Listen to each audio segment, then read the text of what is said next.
Order! Order! You are an incorrigible delinquent at times. Behave yourself, man!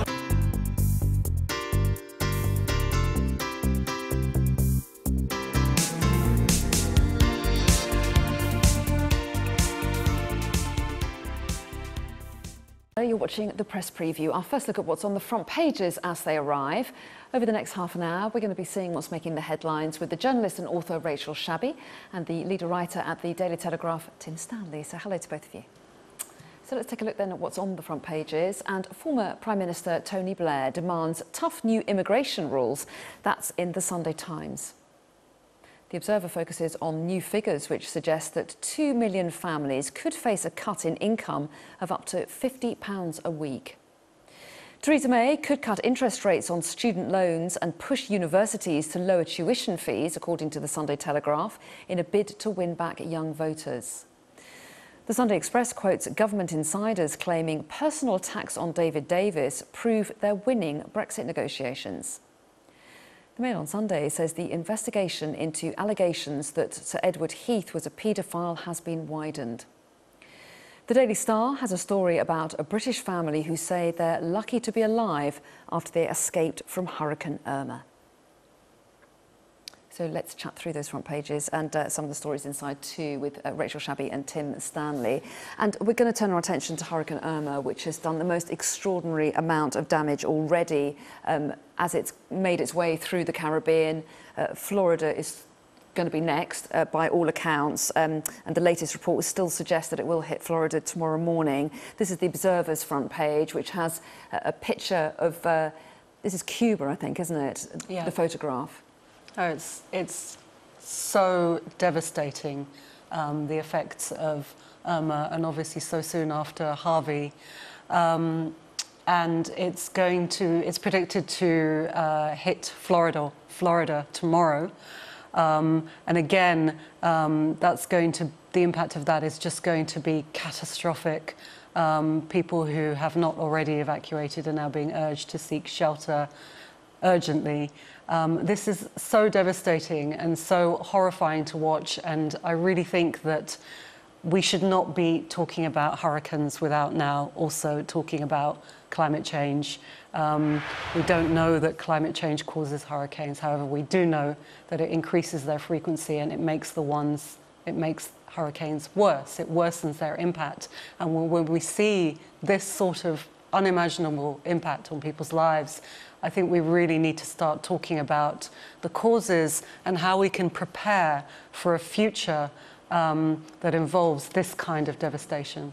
So you're hoping that at least something that might come out of it is a discussion about climate change, because we can still tackle it. You know, yeah. It's not too late yet. The good news, in inverted commas, is that although hurricanes are increasing in intensity and frequency, the numbers of people historically dying from them is declining because we're getting much better at predicting them and also intervening early on. So Florida has seen probably, some people are calling it the largest evacuation in American history. Well, 6 million people have been asked to leave. It's extraordinary, and hopefully a lot of people have got out. French, Dutch, British and Americans have been sending people in to get people out of their territories in the Caribbean. And some of the reportage is starting to move on to an analysis of those rescue operations and how they've been going. We've got a story about a family in the Telegraph who've been trapped in St Martin's. They are a British family in St Martin's, Dutch overseas territory. They say the Americans came, took their people out. They say they asked the Americans if they could be taken with them, and the Americans said no, that hadn't been arranged. And they told us, from what I know from earlier on in the day when this story was written, they said the FCO, the Foreign Commonwealth Office, said they couldn't get to them until Monday. So questions are going to be raised in the coming days about the swiftness of the British response and if there have been any flaws in it. Absolutely, and the attention will tomorrow no doubt switch to the United States, but it mustn't be forgotten what those Caribbean islands that have been devastated have gone through, and the fact that they do face potentially another hurricane coming through in the form of Hurricane Jose as well, and it is the poorest people who suffer the most in these situations. Absolutely, it's the poorest people, and it's not going to go away when it disappears from front pages. People are still going to be dealing with the consequences of this for months and years to come. And, you know, that's the thing, that's the worrying thing, the response after the event to make sure that people can get back to their normal lives as fast as possible. And in the meantime, we're bound to hear more stories like this of British people who were in the Caribbean when it struck. As they return home, they will tell their tales, which no doubt they've had horrendous experiences themselves. But as we say, we will keep tracking Irma and then Jose after that, and hope that people are spared as much as possible, of course. But let's move on now to a story on the front of the Sunday Times that you've picked out. This is Tony Blair intervening into the Brexit conversation once again. What's he saying this time? Once again.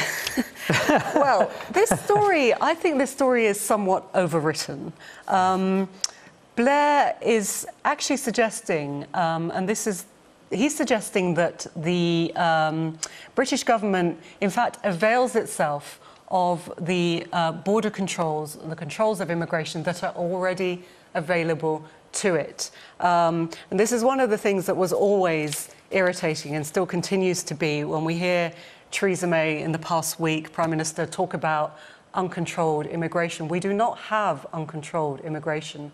We have controlled migration. But people will be confused by that because they'll say, but I thought we had free movement. We do have free movement, but we obviously have controls on who comes in, and those controls have not been exercised. And that's the thing that Tony Blair is talking about here. He's saying that we've always had the capacity to register who comes in and out, specifically so that we can implement the rule whereby EU citizens who are here for 3 months without work are then requested to leave. You can't do that if you don't know when people have come in. So he's saying we should activate that measure. Now, that measure has always been available to us. It's just that we chose not to use it. And isn't that surprising that it hasn't been used if there has been this argument? When you say control immigration, I think most people think that means reduce numbers. That means saying... I don't know if it does mean... Sorry. Let us say for argument that for most people it does, and I suspect that for most people who voted leave, that's what it would mean. So all that Blair is saying is, let us control it in the sense of manage it as we are legally allowed to manage it at the present, but don't do. So, for instance, enforcing limits on the benefits that you can get, saying that if you come here, you must have proof that you are here with a job or seeking work, putting limits on health benefits. The kind of things that, by the way, do actually happen in European countries, but doesn't happen in Britain because of our welfare system and our healthcare system is set up very differently. Now, personally, I think this report is 78% flannel, in the sense that he's not actually proposing anything new. He's not actually proposing reducing numbers. And although I can't read the inside of the newspaper because I only have the front, this is all to do with EU migration, which if we stay in the single market and in the EU, which is what he wants, and in fact he's saying let's... He's not changed on that, has he? He's saying let's get tough on immigration so that we can sell staying in the EU. If we do that, you can't control numbers. You can manage it, and I agree with you entirely. Theresa May, Home Secretary, then Prime Minister, the issue of registering how many people were going out of the country wasn't being done under her. There's lots of things that were not properly enforced. Plus, she could always have reduced non-EU migration, and she chose not to, except for when it came to students. So, in other words, what he's proposing will not, I suspect, be sufficient for most voters to make them change their mind about staying in the EU. The other thing that I have to ask is, what is his political strategic game plan here? What is the purpose of this report? And given his record as Prime Minister, that a lot of people felt that he was encouraging a lot of people to come in from the EU into the country. He did. They will say that it's a complete volte-face. Tony Blair, in my view, did the worst possible combination of things over migration.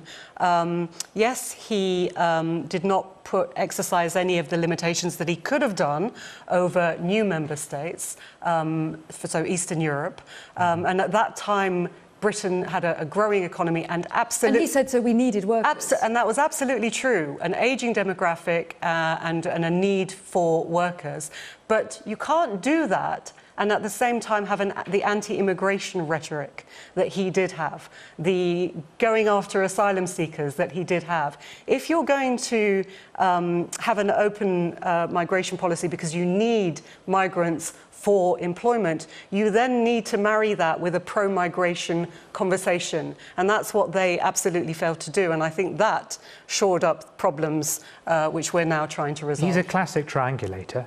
And this is a wonderful example of triangulation. Having already lost, and by the way, this stable door, he is bolting it long after the horse has gone. People have voted to leave.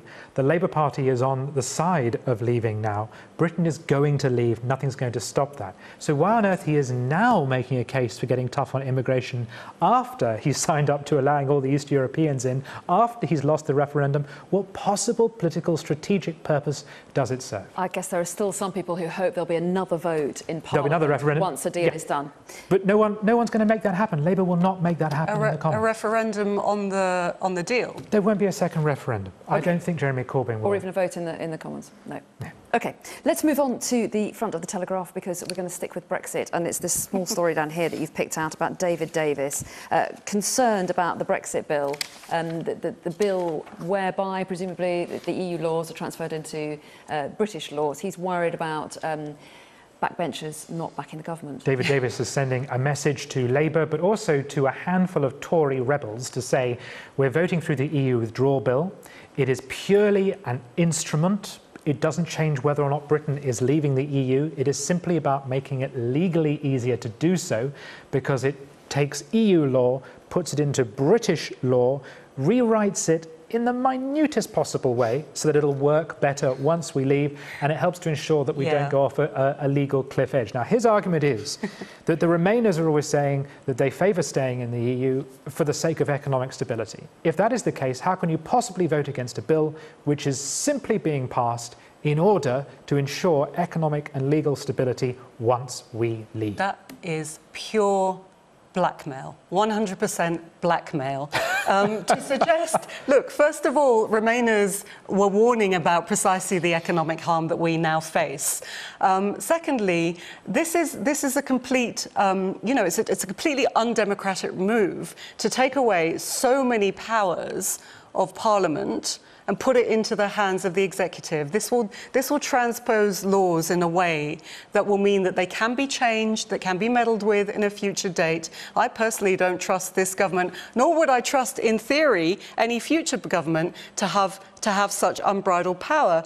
All that the people who oppose this are saying is, can we modify it so that it isn't such a rampant abuse of the democratic power, the parliamentary process, which, after all, Leavers wanted to restore power to? Right. We are talking that there are thousands of EU laws which are currently in operation. We know. We're aware of that. And we have got a time frame of 2 years. We were pointing all this out, remember? We've got 2 years before we leave. Yeah. By the end of that 2 years, if we don't simply transpose all of the law, and as I say, cross out the word EU and replace it with the word Britain, if we don't just do that in one go, then we could end up with very simple regulations not being in place. Now, you're really suggesting that Parliament debates the regulation of everything from I wasn't the one that suggested that it was going to be quick and easy.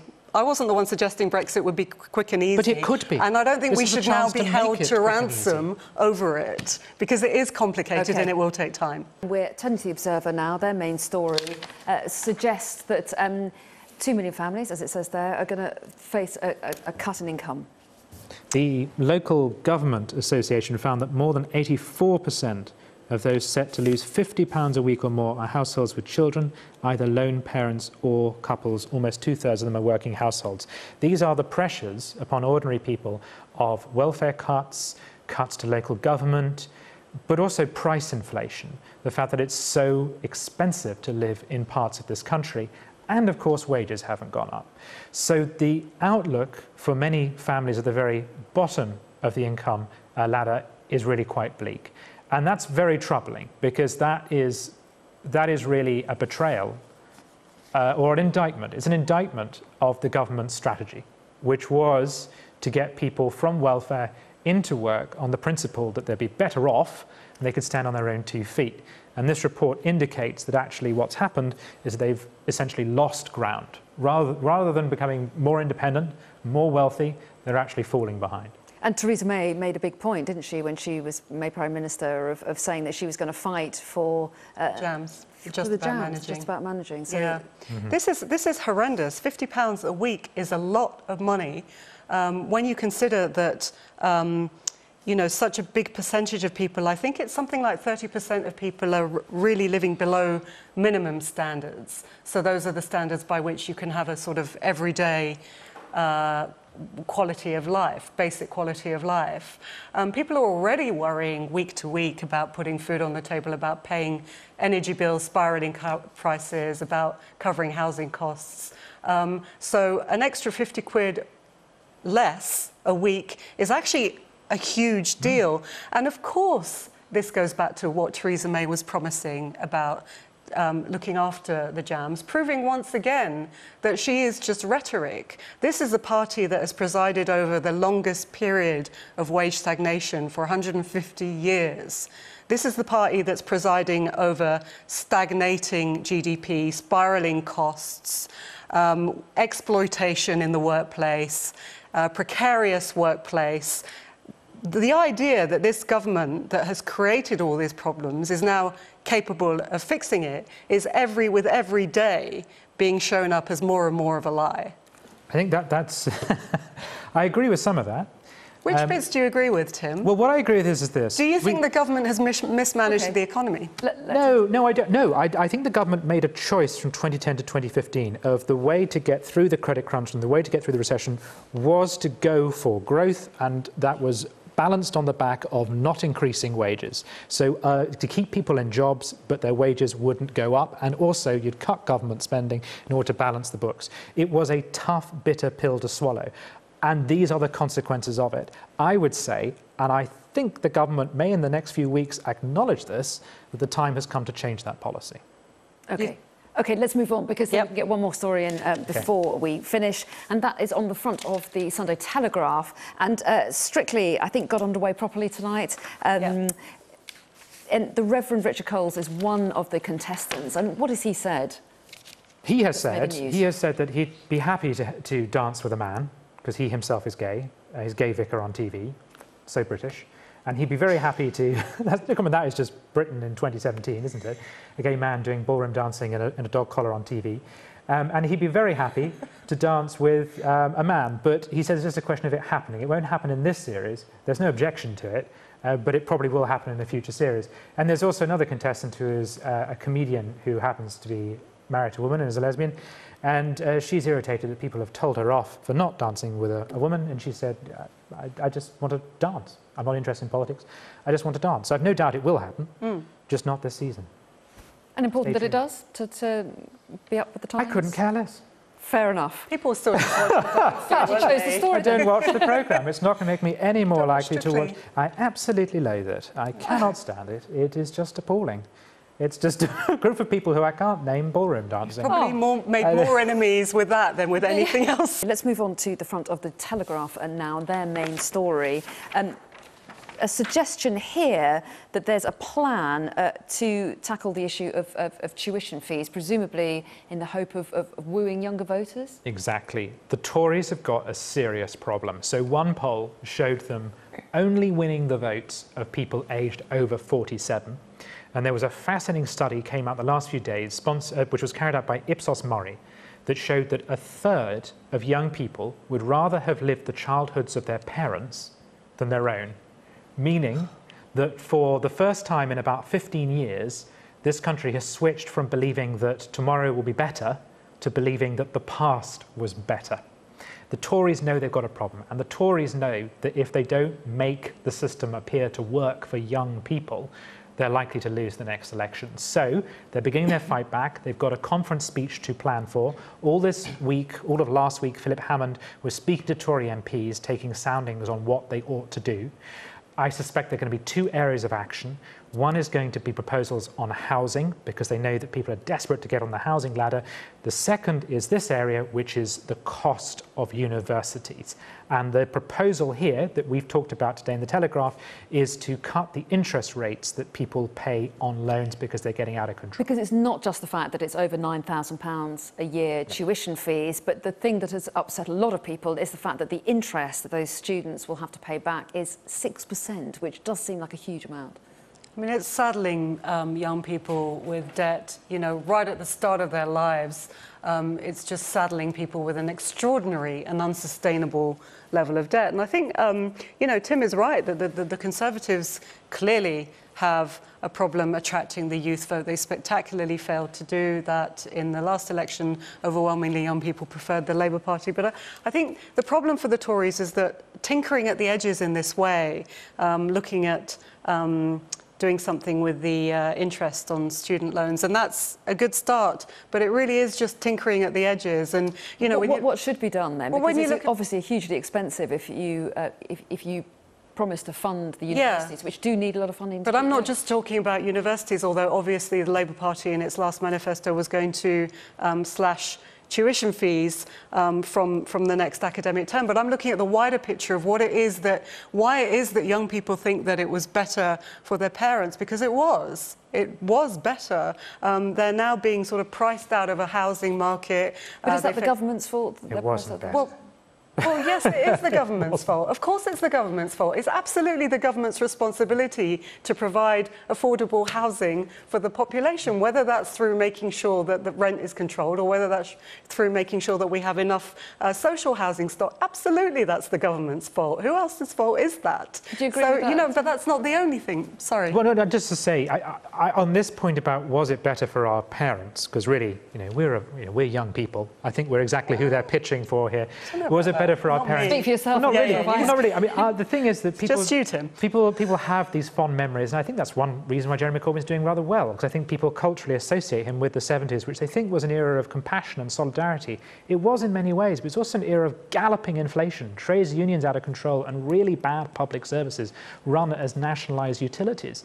All of those things were reformed by the Tories. You talk about housing. One reason why our parents did, well, certainly why my parents did better, was because Thatcher sold off the council housing stock and they were able to get on the property ladder. So I would say revive capitalism. Don't bribe people with socialism, revive capitalism. Well, this is where we obviously disagree. No, but I think the thing that is true is that, in the 70s, you would have a job that was secure, that would enable you to afford a decent standard of life and hopefully also a house. Those things are now beyond the reach of young people, and I think that's the thing. It's the whole package. It's not just university fees, although that obviously is a huge problem, but it goes way beyond that, and I'm not sure that the Conservative offer is anywhere close to... Again, I just can't agree with that description of the 70s. Unemployment hit 1 million under Heath and then later Labour.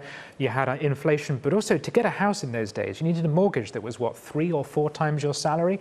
You just couldn't get anyone on the property ladder now. I just think the problems are so big, simply saying let's take some policies back from the 70s, let's try and turn the clock back. I don't think that's going to solve those sorts of issues. OK, and let's move on, because there's another challenge for the government, and that's on the front of the Observer, suggesting that 2 million families are facing a pay cut effectively. Who are these people they're talking about? Well, this is a combination of factors. It's welfare cuts along with rent rises that we were talking about before, and also inflation, that's going to mean that the families that are the poorest actually are going to lose £50 a week or more. A lot of them are households with children, so it's family households. And this is more of the same of what we were talking about earlier, the fact that we have been, we've had an economic crash that poorest people have been made to pay for through austerity cuts that continue to bite. We're in an economic climate where there is wage stagnation, where costs are spiralling and set to continue in that direction.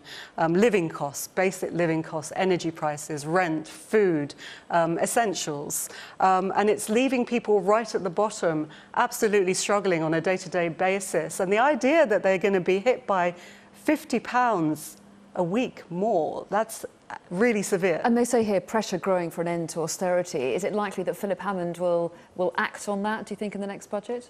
That's the interesting question. Hammond himself seems to be an austerity man. There's a quote later on in one of these papers about him describing the Tory manifesto, which was mildly redistributive, as economic degeneracy. I don't know if that quote stands up or not, but it's an extraordinary quote. So I think Hammond would prefer to stick with the Cameron-Osborne line of austerity. Theresa May, of course, would rather see more redistribution.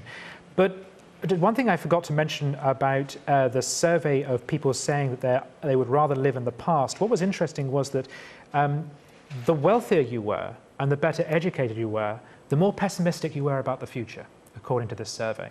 Now, obviously, poorer people have damn good reason to be pessimistic about the future too. But that's the fascinating thing, and this is what Corbyn could benefit from, is that this sense of the system ain't working and that people are actually economically disenfranchised is felt from the very top of society to the bottom. And this is revelations from a new book, as I understand it, looking into the snap election that we've just had this summer. Some insight into the high politics of the Tory camp. This book suggests that it was David Davis who pushed a reluctant Theresa May to call an early election. Because previously had the suggestion been that it had been her two advisors that had yes, exactly. suggested that she and that she was isolated, not really talking to anyone, whereas this gives the impression that actually David Davis was very influential. I think what I know of the two people, that doesn't surprise me. That doesn't surprise me. I mean, these are two people who found themselves in positions that were quite unexpected, because David Davis, he'll kill me for saying this, but many people felt his career was over before the Brexit referendum, which his side won, and suddenly he was elevated to Brexit minister. Theresa May, again, not necessarily tipped by everyone to be the next prime minister. George Osborne was supposed to be. Again, the referendum put her in place.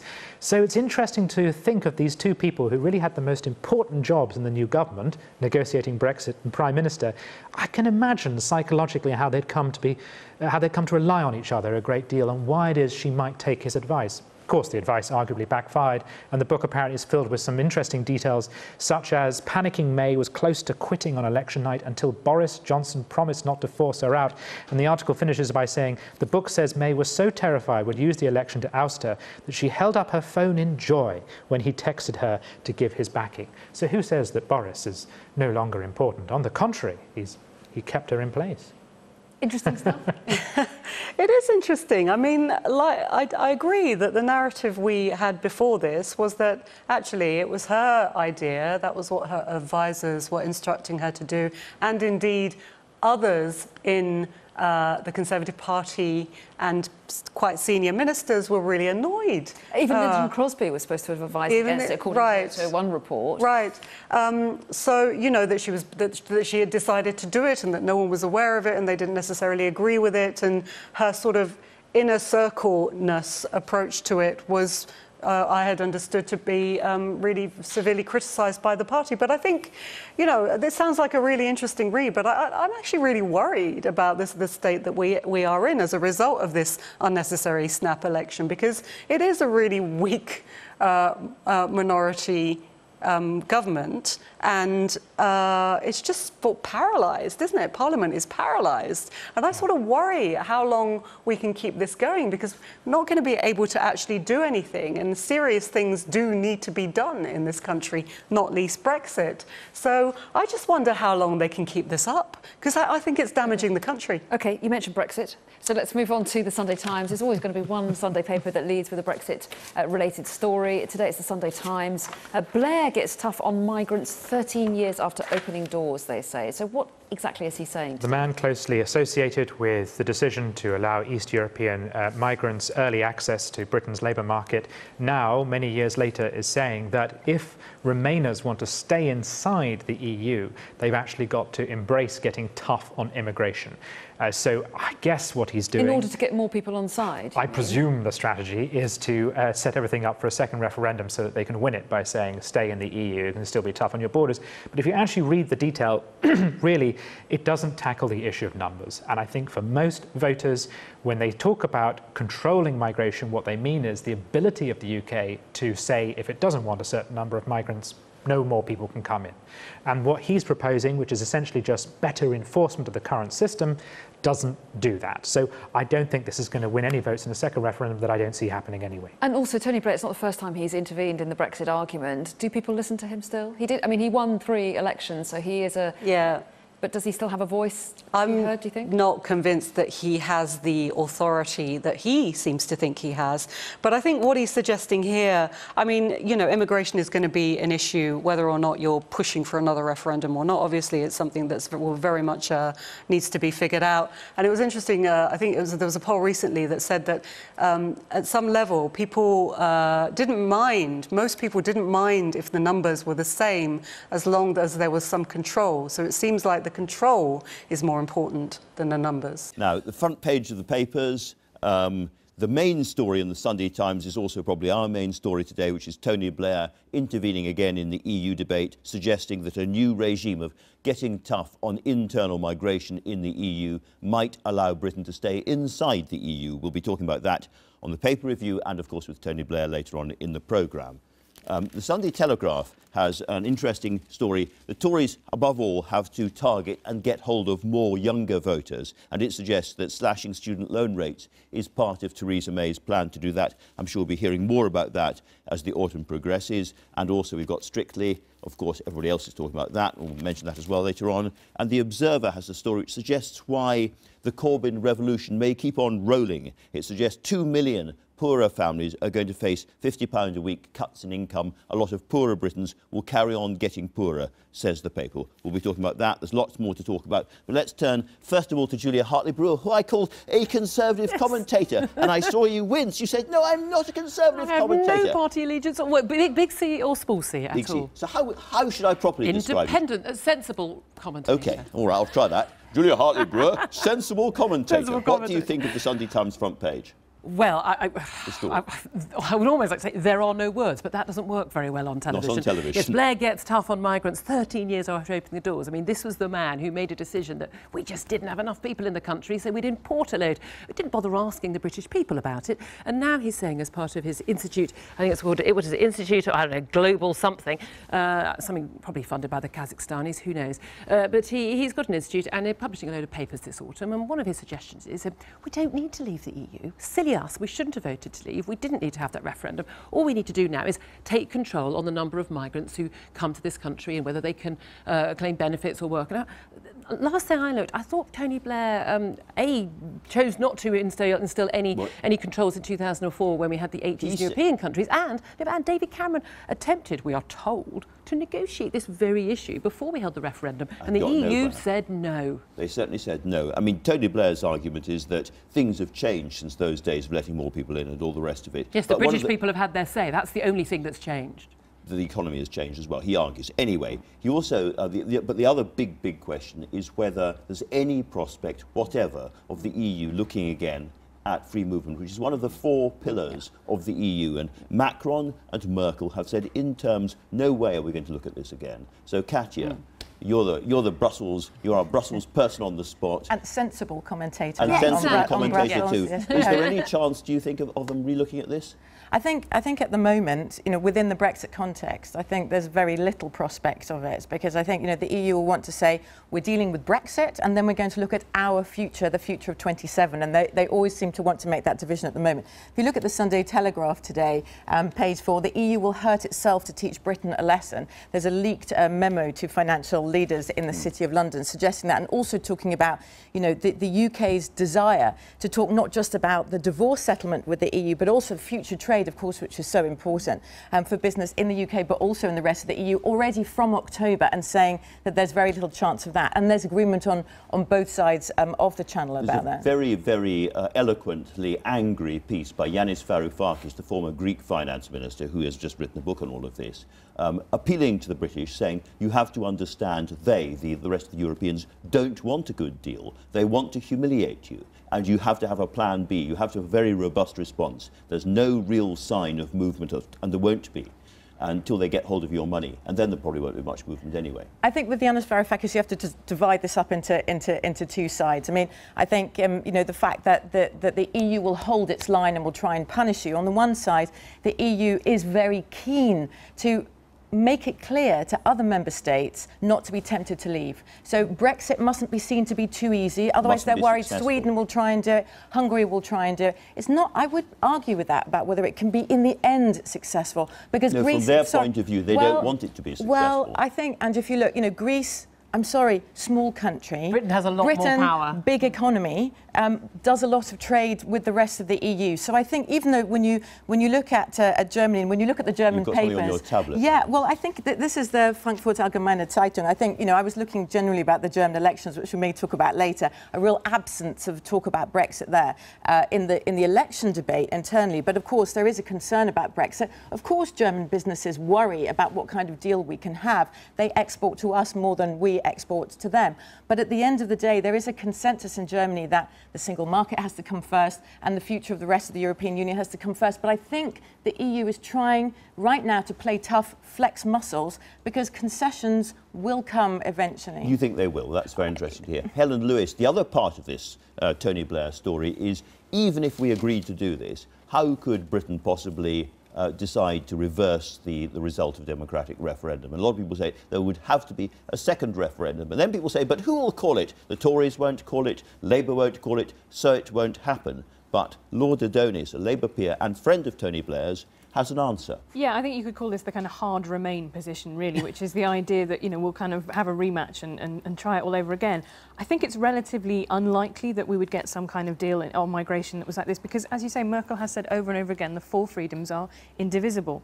But however, one thing that it does come up from this is the fact, obviously, we're waiting for a German election. Now, we were always told, this was going to be a very turbulent year for the EU. It's actually a year that the EU, I think, feels stronger at the end of.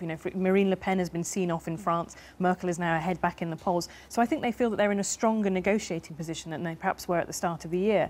But what it means in parliamentary terms is almost redundant, because there might very well be a you might call it a symbolic vote at the end. But if the choices are between whatever deal we get and absolutely no deal, that is, plunging the country off a cliff. And I just do not see anybody voting for absolutely no deal whatsoever. So the chances of a kind of rerun triggered by Parliament are very small indeed. And David Davis is saying this morning that voting down this bill would cause instant chaos and meltdown. Yeah, so and Labour, Labour have lots of seats which are majority Brexit, so there is no, there are no votes in them in being seen as being a kind of hard Remain party. But to be absolutely clear, Lord Adonis is suggesting, Andrew Adonis is suggesting there could be an amendment in the House of Lords to the legislation saying there must be another referendum before any deal. And that's, the House of Lords are going to be quite frisky over this, because the Tories don't have a majority there. And you talk to the Lords and they say this is something that the Conservatives have had trouble getting used to. Back when they were hereditary peers, when they were last in majority government, they had, they were used to being able to get whatever they wanted through the Lords. And now the Lords are a lot more feisty. So I think when we see this bill going through, the Lords are going to be a big problem. And the reason they're more feisty, Julia, is that the Conservatives did so comparatively badly in the election. They lost so many votes, particularly to younger voters, which takes us to the Sunday Telegraph's front page headline, and their plan to win some of them back. Absolutely. Do you know what? I'm actually rather impressed with the fact that young people did turn out to vote to actually get a benefit for themselves, when Labour was offering to cut tuition fees, and even at one point getting rid of all tuition fee debt, because we've been having money being thrown at people with kids and thrown at people who were on pensions, and it's about time. But yeah, this is the Tories. I think plot is an interesting choice of word for the Sunday Telegraph headline. The Tories plot to slash student loan plan. I just thought plan would be a more sensible word. And absolutely, they really should. 6% those loans are at. Now, I was the last year of full maintenance grants, thank goodness. Had to waitress through the school holidays, but could fundamentally cover my costs. And the thought of going to university and getting to 50 grand's worth of debt, I think is absurd. But I think one of the things we do have to also take into account is we're going to have to take into account whether or not we really think that 45 or 50% of people should go to university and get pieces of paper which say that they are qualified to do pretty much no job whatsoever and have 50 grand's worth of debt. Because I think the issue about the student debt is not just one of personal difficulty for students, but there's also an issue of the fact that they can't start putting money into a pension when they're paying 9% of their income towards student debt. They can't start saving for a home. They can't think about leaving work for a bit to have children. We are going to be creating long-term major social problems by having these massive debts. OK, let's just go on to that election campaign we were talking about, which produced this result. Helen Lewis, there's a new book out. I play a very minor role this morning in it, about what actually went on during the election campaign. Yeah, just talk us through what we've learned. It's kind of the week of the recrimination-a-thon. Conservative Home have also had a lot of this kind of thing. And basically everybody is trying to say that they knew that an early election was actually a terrible idea all along. But this story focuses on Philip Hammond's role. Now, you might have noticed Philip Hammond noticeably absent from a lot of the campaign. And there has been a lot of briefing about maybe it was David Davis that really wanted the campaign. You know, he wanted a stronger negotiating hand. But Philip Hammond is here basically saying, you know, I would like everything to have been costed. I think this is one of the big problems. You know, there was a Labour attack line. You know, the only numbers in the Tory manifesto were the page numbers. And that was a really big problem for them. But it also points to the bigger difficulty of this autumn for Philip Hammond, which is that he's got to come up with a budget. I mean, he's kicked off the deficit targets further into the future, but he still has to produce a budget with big cuts in it. And actually nobody wants to, you know, no department is yielding up any money. And that takes us back to domestic politics. The front page of The Observer I mentioned earlier on about the effect on poorer Britons, and they've done a big spread inside about possible winter of discontent. They are talking about, and the trouble is there are a lot of different stories that play into this. So, for example, the rollout of universal credit is a really big one. The Citizens Advice Bureau, as was now Citizens Advice, say, you know, they want that paused. They think it's a really big problem. I mean, what people have always said about universal credit is it's a great idea in theory, but the implementation of it is very difficult. But there's other things as well, like the public sector pay cap. We've seen a lot of talk about that being lifted. I think it would be hard for Philip Hammond not to do something on that. And rents, as you say, you're talking about saving for a deposit for a house. The big story of the election really is the age split in voting. You know, Conservatives do very well with over 55s, but what they're not creating is that new generation of Conservative voters, because people don't settle down. They rent in the private sector well into their 40s. All of this requires two things the Conservatives don't have: quite a bit of money to implement it, and secondly, a strong majority in the House of Commons so that you can produce primary legislation. Yeah, and that's going to be the story of the next 5 years, is people feeling tired of austerity, but they're not really able to do anything about it. Right, at least we're not facing hurricanes, Katya. Absolutely horrific scenes again overnight, and a lot of criticism of Britain of not actually providing support as quickly as the Dutch and the French. And the French as well, yes. And I think if you look across the European papers, obviously this is a front page story. A lot of personal stories as well. I mean, this is the Sunday Times, you know, our Irma Plan A, don't die. We have no plan B. And I think, you know, it's difficult when we're sitting here on a sofa to imagine how it must feel. And I was looking at some of the Spanish papers this morning. They were concentrating on the story of a young couple in their 30s about to have their first baby. The woman was too far along in her pregnancy to get on a plane and escape the hurricane. And so in Miami, there's a hospital which supposedly has a hurricane-safe wing. And they were in there with her, with all these other mums. And it makes me, on a personal level, it always makes me think also when we talk about the war in Syria or floods in India, that not only do you have to get yourself out, but you have to give birth and bring a baby to the world, when probably, you know, what we worried about, what I worried about is, do I have a perfume candle at my birth or just shout loudly? So, you know, it really, those sort of stories really drive it home. Drive home. Yeah. And of course, the crucial thing here is how much money it's going to cost to rebuild these islands. Somebody I saw saying that Barbuda had just gone. The entire island was over. It's going to take a lot of money. And there's a proposal in The Observer comment section about where we might find that money. Actually, this is something that I've thought about all week, actually. This is by an academic called Mariana Mazzucato, and it's pointing out after, you know, look, you look at these places, we say, well, these places are very poor. There's not like America, these tiny islands. Well, actually, an awful lot of these islands there are poor people on these islands, but they don't have to be poor because these are very rich islands because they're tax havens, an awful lot of them. And actually, you know, you see all this footage of these amazing yachts, you know, and actually, she's suggesting, why don't those who use these tax havens have to contribute to the repairs? Little 1% on their sound and perhaps, if I may say so, sensibilist analysis at the end of the paper review. Thanks to all of you. Let's start, shall we, with the Sunday Times. It leads with a call from the former Prime Minister, Tony Blair, for some tough new immigration rules. The Observer says that over 2 million families will be more than £50 a week worse off because of welfare cuts, rising rents and inflation. Conservative plans to woo young voters by cutting the interest rates on student loans. That's the headline in the Sunday Telegraph. Here's the Express. It quotes government insiders who say that the EU doesn't like it up them and that Britain is winning the Brexit negotiations. The Mail on Sunday says the investigation into allegations that the former Prime Minister, Sir Edward Heath, was a paedophile has been widened.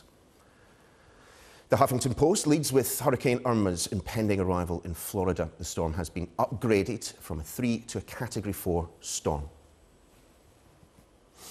Well, to talk about all of that, we are joined by the Guardian columnist, Polly Toynbee, and columnist for the Times, Ian Martin. Lovely to see you both. And let's dive straight on in, shall we, with the front page here on Tony Blair. It's an interesting story, this. Tony Blair talking tough on immigration. Why should we care? Well, he was the one who opened the door when he didn't need to new accession Eastern European countries, and had a lot of flack for that. When other European countries said, no, we're not going to take the Bulgarians and Romanians for the time being, he went ahead and said, you know, and Gordon Brown too, said, oh, it's going to do our economy a lot of good. So having him saying that was a mistake, and what's more, we could reverse it, I don't know how right he is about this, but if he is right that we could actually control our borders and still stay in the single market, which a number of other people have said too, that after Merkel's election, she might also relent a bit and give things that she never gave to David Cameron, then we could be in business for a whole new political landscape of where we go next with Brexit. I mean, all of that, though, depends on what the EU decides to do. John Rentoul, the Independent, makes the interesting point that actually Tony Blair met not that long ago with Jean-Claude Juncker. One wonders if signals were given at that meeting. I think there's an air of fantasy about the Blairites' approach on this, actually. I mean, I think a lot of people who voted Leave will just think that this is the most blatant example of Tony Blair having a real brass neck, actually, when you consider that it's his approach on immigration which did so much to stoke the feeling that then led to Brexit. And the time and the demise of Labour Party, well, the diminishing of the Labour Party. Yeah, after he'd won 3 elections, fair enough. But I think that the time, if there was a time for an intervention like this, pointing out what could be done within the European Union, was probably not even during the referendum campaign. It was probably when Cameron was trying and failing to negotiate a better deal. An intervention might have counted then, but I think, as your interview with Ken Clarke showed, I think Ken Clarke is in a much more reasonable, sensible place than Tony Blair. Tony Blair thinks that he can reverse the result of the referendum, and I think Ken Clarke is more realistic and says that the result of it can be militated or that can be moderated. Damage He's more realistic. Is what he was talking about, and I think damage limitation may be where we get to. I mean, it's quite good to have Blair up front there. Basically, Parliament, as Ken Clarke said, told you, Parliament overwhelmingly voted to be out. All of the debate now is, what does out mean? What kind of out? And we don't know. And, you know, next week, that's what Parliament's going to be debating heatedly. Let's move on, shall we? Inside the Mail, the Mail on Sunday, pages 12 and 13, some fascinating detail about what went on within Conservative ranks as they headed towards that election disaster.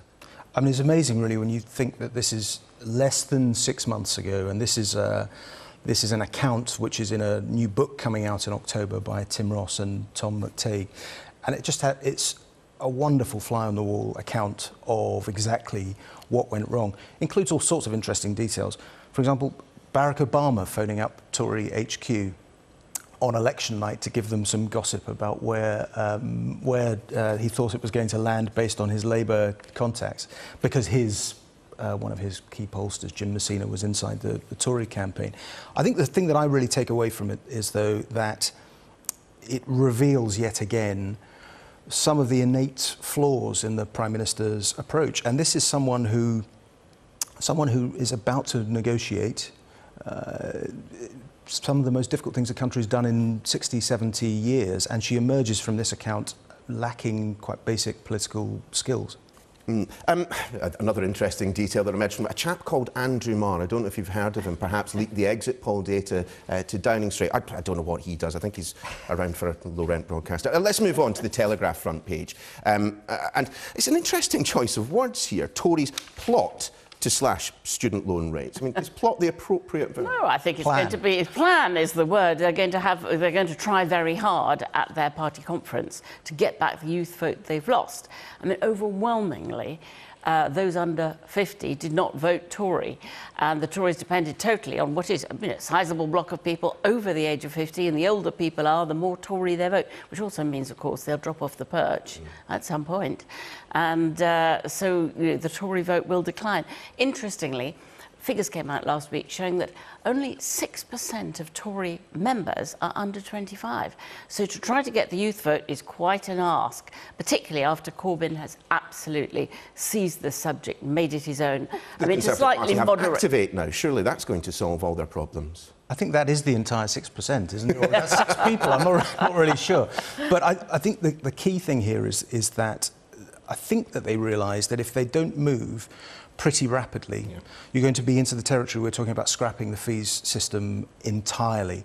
And essentially students have been pushed too far. And at the root of it is the interest rate, which is not really widely understood. That's compounded interest. So by the time you leave and start paying, yes, you've already accumulated while you're still at university. Precisely. 6% on top of itself, on top of itself. I think this won't do at all, because on the one hand, you've got Corbyn completely clear policy, we're scrapping them.